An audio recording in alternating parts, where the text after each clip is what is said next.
Segue.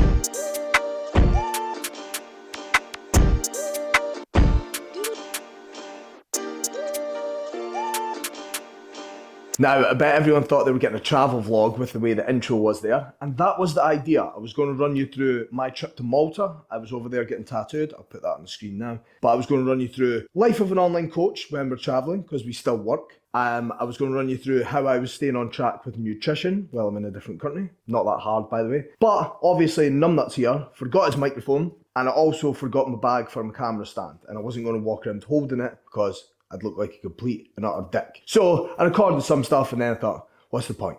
But me and JJ did train legs at Flex Unit last week. As you can tell, I'm a lot more scruffy than in the actual leg day video. So I'll run you through that. Enjoy.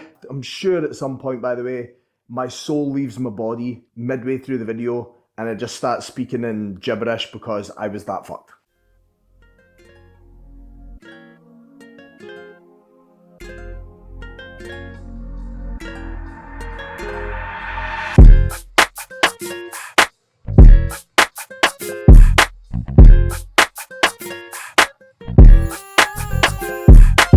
So we're through for leg day at Flex Unit, and if you've not been here, come and train here because it's class. Annoyingly, it's just a little bit too far away for me to come train here every day because it takes like probably an hour and 15 minutes. So there and back is a long part of my day. But loads of kit, they've got new stuff coming. I'll just run you through the session, what I'm doing, why I'm doing it. But I'm starting off in the most important part of leg day, which is biceps. So you can see me doing that.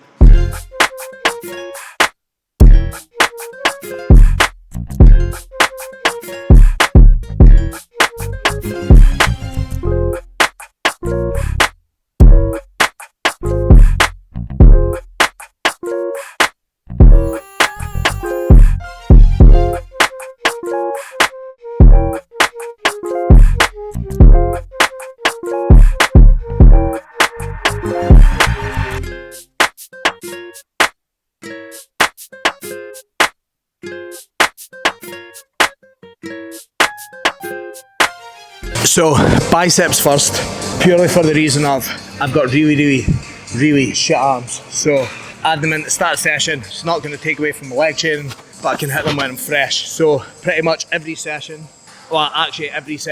I hit some form of arms first, just to get more volume in across the week. We then hit adductors. I'm not going to talk you through that too much, but makes sense, right? Adductors, or having bigger adductors, are going to make your legs look bigger from the front and the back. So if you're not training adductors, do it. You can see with the way I'm doing it, pretty simple. Thinking about dragging the weight in, not throwing it. Also for me, and also JJ, I've had a bit of issues with my adductor in the past, so it can give me a bit of pain on the squat pattern. He's actually tore his groin before, so doing that first just to get some blood in there and get the movement is going to be very helpful when we go into our bigger movements later on.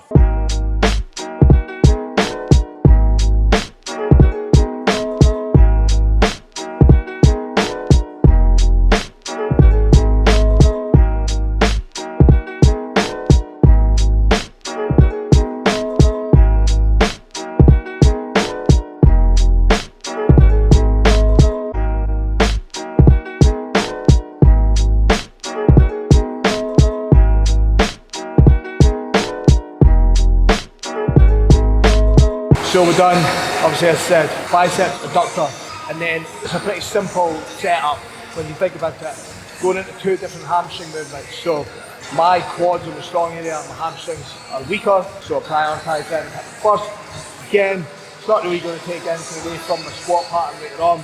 So we've done lying hamstring curl, 2 sets, 12 to 15, just straight sets, and then we're away to hit side seated curl, 3 sets of 15 to 20. Now, one thing you will notice is the majority of my leg training now is higher rep ranges. The reason being is this: I've been training for years, doing a lot of top and back up sets, lower rep ranges, some higher rep ranges, but my hamstrings are still crap. That tells me what I was doing wasn't working that well. I'm now hitting them with more volume, more frequency, but I do genuinely find with them, when I'm in lower rep ranges, I'm chasing like an 8 to 10, I just lose positioning. So I'm not actually contracting my hamstrings as well. In that higher rep range, yeah, it's horrible because nobody wants to do a 15 to 20 rep set, basic cardio, but I can actually contract the whole time. Similar to biceps, right? Go try and do a 6 rep bicep curl and see if your arms actually grow. Probably not going to happen. So, side next, you wait to see me try, and then we're going to do something else that I can't remember.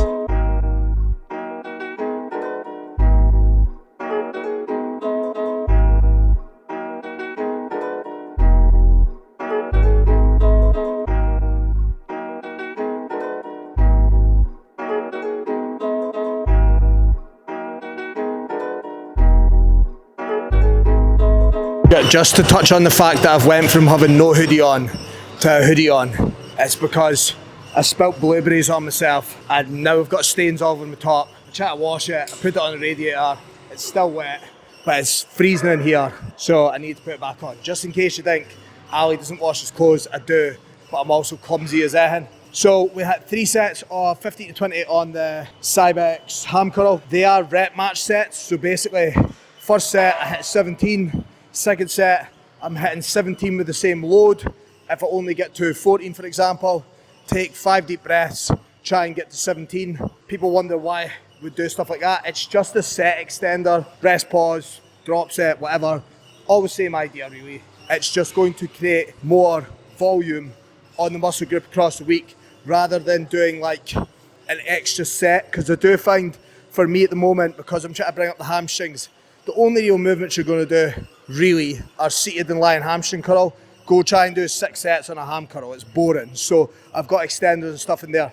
Now we're going on to our first quad movement, which is the Gym Leco hack squat. I've not used it before, but I've heard some very good things. So we're just going to warm up on it. And then I think we'll probably both get stuck if I'm honest.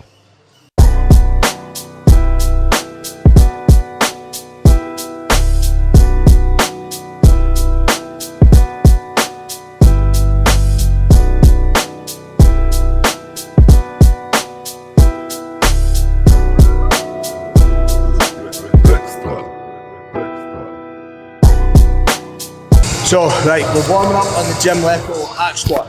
The position feels class, like obviously you can move the foot pad up and down and stuff, but it feels heavy as anything, and I've got quite a lot of anxiety here that I might just get stuck or blow my knee out. So we're going to run in with, well, I'm going to go with this and just see how it is. The aim is 8 to 12 here. It's the lowest rep range I do on legs. You'll also notice that I don't have knee sleeves on. I've been getting a lot of knee pain for the last year, and I've found with the knee sleeves off, it's getting better. Now, if I was to take a guess at that, it would probably just be that it was giving me a bit too much support at the bottom, and I developed a bit of weakness. But the problem with it is I'm definitely not as stable. So I'm going to be smart here. I say smart, I'm going to try it and just go from there. But it feels nice, it's just heavy as shit.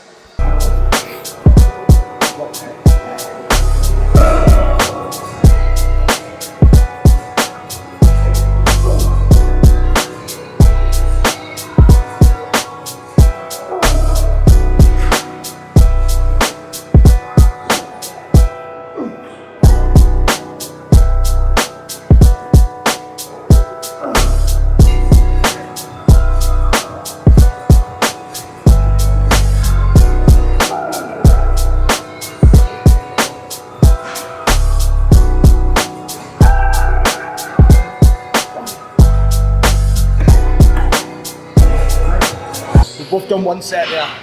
I think we're both hit 9 with whatever load we were using, but we're both saying that, so the machine's really nice. it moves like well, but when it's kit that you're not using all the time, it takes time to actually get used to it. So as you kind of get to that bottom position, it's almost like it speeds up. So I was really struggling to find like stability and find like consistency with the reps. So there was like a few reps in the middle where I nearly got stuck, and then a few reps after were smoother, same with JJ's set. But I wish I lived closer to here, so I might actually move into the area just so I could use it every week, because it felt good, but it was humbling, and as I said, just couldn't quite get my rhythm. But this set, I pulled the load down. Hopefully I managed to get a bit more into my groove, but probably not, because I'm honestly really out of breath.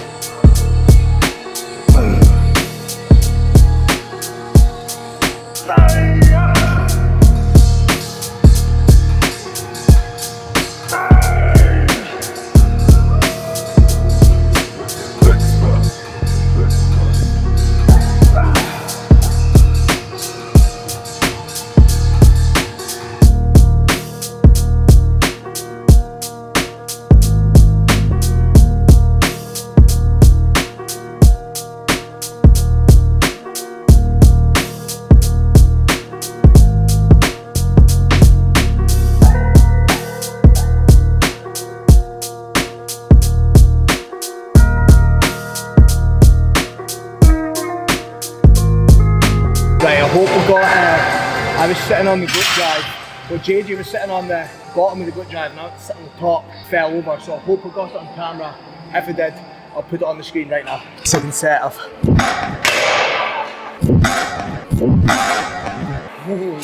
Lucky that's on camera as well, eh? We've done 2 sets of the leg press, the gym Leco one. It's nice, you get a lot of knee flexion. There's loads of ways to play about with it as well. Foot pad can move, obviously back pad can move. It's meant to be 3 sets, to be honest, we're both absolutely fucked.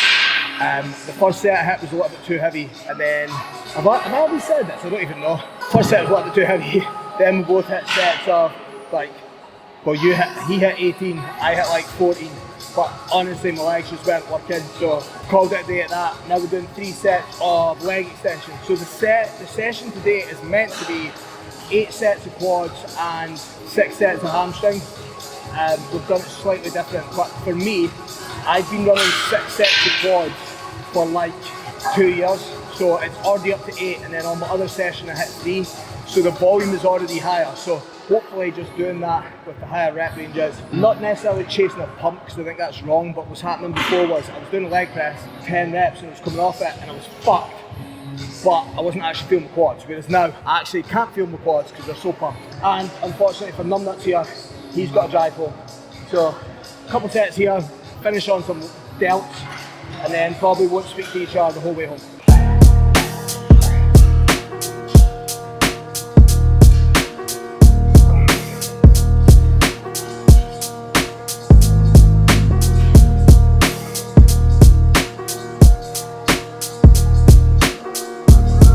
Now, this outro was meant to be done on the way home from training, but honestly, we were both smashed.